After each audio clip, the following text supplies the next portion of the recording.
এই মুহূর্তে যে চিত্র দেখছেন ডোমকল থানার কলাবাড়ি এলাকায় ডোমকল থেকে বহরমপুরগামী একটি বাস নিয়ন্ত্রণ হারিয়ে নয়নজলিতে উল্টে যায়। ঘটনাস্থলে বেশ কয়েকজন আহত হয়।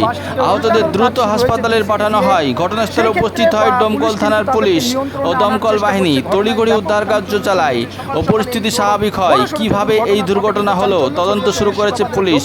ঘটনায় এলাকায় আতঙ্কের পরিবেশ সৃষ্টি হয়েছে। কি বললেন এলাকার প্রত্যক্ষদর্শীরা? ঘটনা সম্বন্ধে কি হয়েছে বলুন।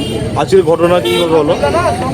গাড়িটা প্রথম থেকেই একটু স্পিডে আসছিল, আর ড্রাইভারটা একটু মানে ঠিকঠাক ছিল না বলে মনে হলো, কারণ যখন গাড়িকে সাইড দিচ্ছিল তখন স্টিয়ারিংটা ঘোরাচ্ছিল বেশি করে।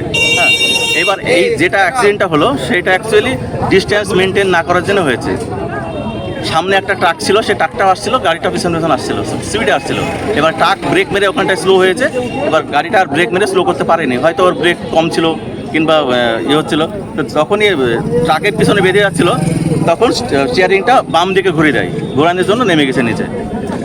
গাড়িতে কতজন ছিল অনুমানিক? গাড়িতে ফুল সিট ছিল, পিছনের দিকে 3-4টে কম ছিল, একদম পিছন সিটে। ক্ষয়ক্ষতি কেমন হয়েছে? ক্ষয়ক্ষতি বলতে একটা মহিলা তো খুবই খারাপ অবস্থা, হাসপাতালে নিয়ে গেলে, একটা বাচ্চা লেগেছে, আর কয়েকজন হয়েছে ক্ষতি হয়েছে। আপনি প্যাসেঞ্জার ছিলেন? কতজন আহত হয়েছে? আমার সামনে আমি 3জন দেখেছি, 3জন। তার মধ্যে আমি একটা শিশুকে বের করেছি। কেমন আহত মনে হলো? খাম হয়েছে, কারো মাথা ঠোঁট এরকম খাম হয়েছে। আপনার নাম? আমার নাম শ্যামল মণ্ডল। আপনি বাসে ছিলেন? হ্যাঁ, বাসে ছিলাম। বাসে কতজন ছিল? বাসে সিট ভর্তি ছিল, পিছনে 2-3টে কম ছিল, অনেকগুলোই ছিল।